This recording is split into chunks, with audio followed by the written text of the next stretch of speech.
Hello everybody, this is Danny from T&D Productions. On Sunday, I went out to lunch with some friends. There, I met a fellow expat.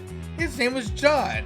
He was happy enough to sit down and have an interview with me so we can get some ideas of what expat life is like for him.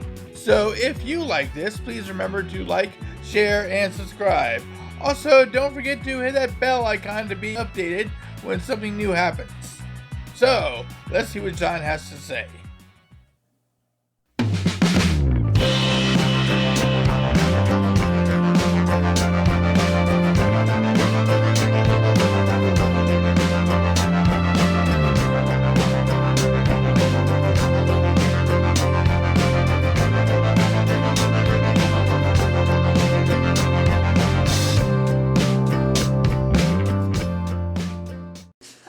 Here with John. How are you doing, John? I'm doing really well.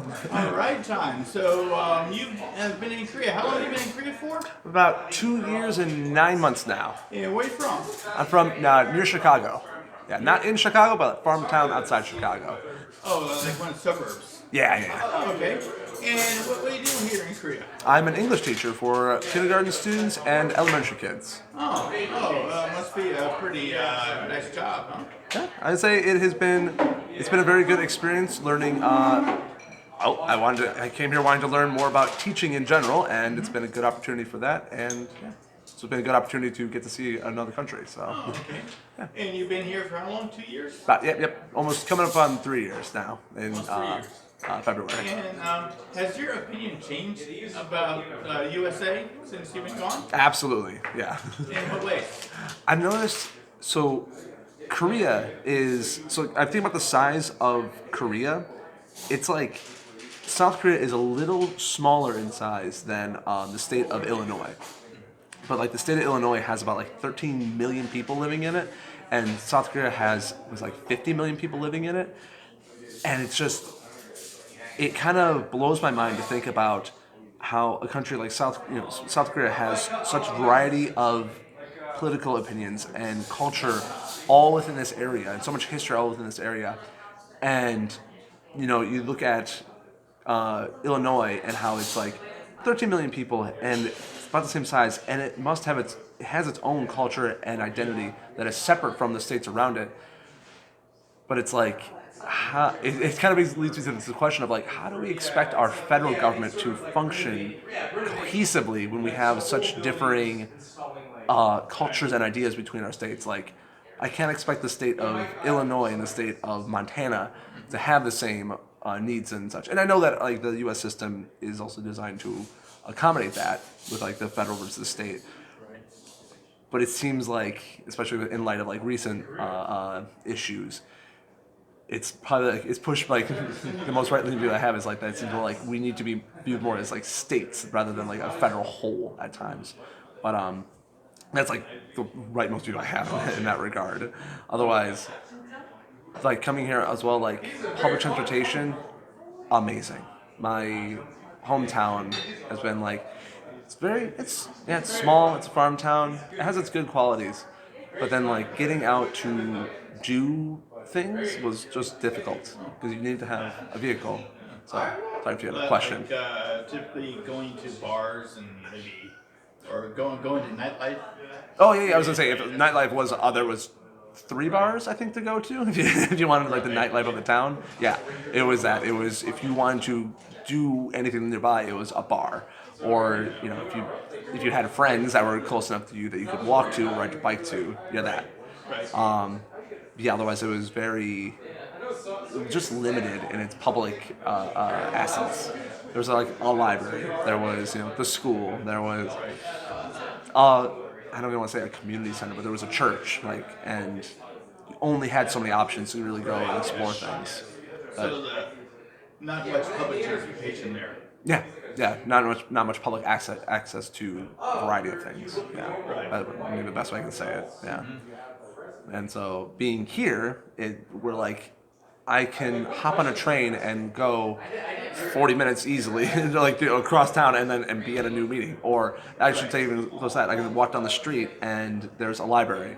Or I can 10 minutes away, I can go to another library. or if I want just the variety of things I want to do.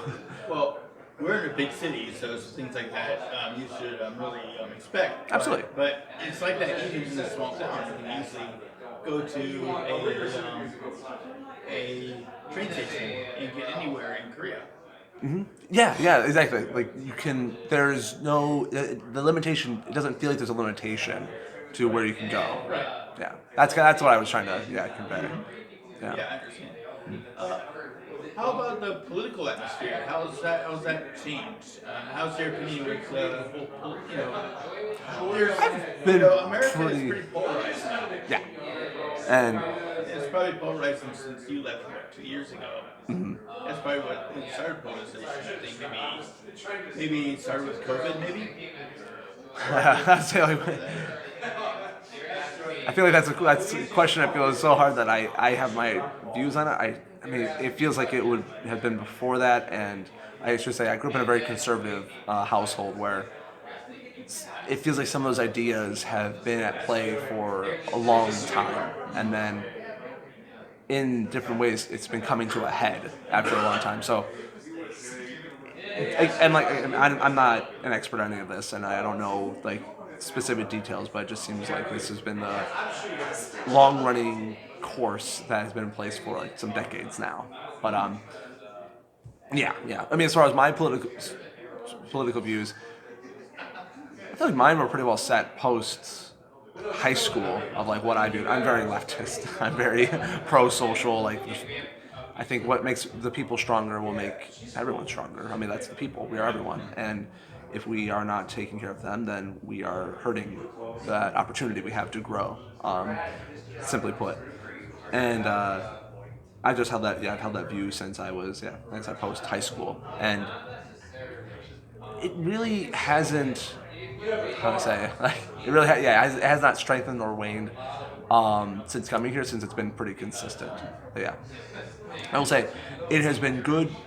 Maybe it's strengthened. It's been good to see the benefits of a good public transit system, or it's been the benefits of seeing what common good or what common public assets can do for people. Like, I teach students, and like they feel free that they can go and pursue their wants after school. I mean, the school system is its own issue, of course, with kids being at school very late here, but when they do have the time to go out and do things, it seems like they can go and do what they want. Play with their friends, go to parks, go to numerous different places, and feel safe doing so. I haven't heard a single student talk about not feeling safe being able to travel around town, which is nice. And you talked a lot about transportation. Are there any other aspects that are better here than they were in America? Healthcare. That's the number one. I should have brought that one up first. Yeah, I think I brought up transportation because I took a train on the way over here. I'm just like, and every time I'm on there, I'm like, it's nice. It's nice. But healthcare price difference is massive. I back home would have to shop around like when I was in between jobs, or when I was stopped being a student and lost my student insurance, and then couldn't get insurance right away because I didn't have a long-term job that offered insurance. And then it was or I should say even the window to get the insurance, I signed up at the wrong time, or I tried to sign up at the wrong time, and that was a headache. But here, it's the national insurance. You have insurance. As long as you've been paying it, you're golden. Right. Go to the hospital, go wherever you need. As long as it's part of the system, and you're fine. And it's not hard to get good service. Yeah, I noticed that in America, you basically have to you only go to the doctor if you're on your deathbed. Basically, you can't really afford to go out to see a doctor because it takes a lot of money to do that, especially if you have a big problem like and I would say even like appendicitis or something like that. And actually, I've had appendicitis before, not in Korea, but exactly that. Growing up, it was never explicitly said to me that we can't go to the doctor; it's too expensive. But going to the doctor, I remember the times like parents after my mom afterwards would be like, well, it was this much going to, not never as a blaming me, because like she's not blaming me for being sick. She's very much putting blaming the hospital for charging so much. but it definitely leads to a mindset of like, I don't want to be a burden on my parents, and like I don't want to be a cause of stress for them when I know that it's costing them thousands of dollars, tens of thousands of dollars. I had an appendicitis, and it was like tens of thousands of dollars that they had to figure out with the insurance company to what they had to pay and what the insurance would pay, and headaches and phone calls, and again hearing my mom talk to the people, and so that sets in me that set in me like for a long time. I can put up with pain if it means my parents are not gonna have to struggle with the financial stuff. I can put up with that. But that also led to like mental health issues being put off. I can put up with not doing this as long as I have to go there. But thankfully, well, blessing and curse, some things happened after high school that then I was like, all right, it's better that I take care of my mental health. It's better that I take care of my mental health than suffer anymore with it, because I'm not going to be able to get much further if I don't take care of this. And so it cost me money, but I was able to see doctors and got it taken care of. But again, it cost a lot of money. And then coming to Korea, it was just like, hey, I have these conditions that I was dealing with in America, and this is the medication I was taking. And they go, okay, here you go. Fraction of the cost. Even if you have like a sniffle or a small sore throat, you can just go to the doctor and before it becomes a really big problem, and they can take care of you very easily.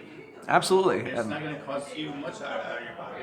Oh, yeah. It's like almost, was the last time I went, I think it was like the cost of a meal was like 10,000 won just to get, the cost of a little nice meal just to, to get week's worth of medicine to help with. I had like the flu or something, I know. Super value meal at McDonald's. Yeah, I've done that before. I've talked with other foreigners like, how much is 10,000 won? It's like a Big Mac meal, I think, or a set, maybe a little more. So that's how we compared price on things.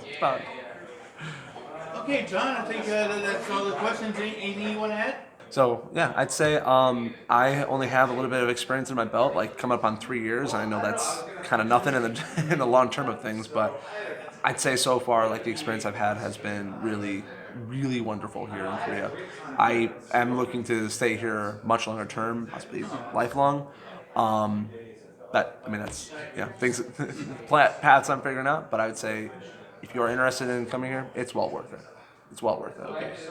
All right. Well, thank you for giving me a little bit of your time. Yeah. And, thank you for asking questions. No problem. See you around. Have a good one. Okay. What do you think of that one? Is John a good guy? Have your thoughts changed since you moved abroad? Let us know in the comments. Also, don't forget to like, share, and subscribe. And that bell icon so you can be updated when something new happens. You can also comment us and tell us what other kind of videos we could do. Anyway, this is Danny. This has been On the Street from T&D Productions. Bye-bye.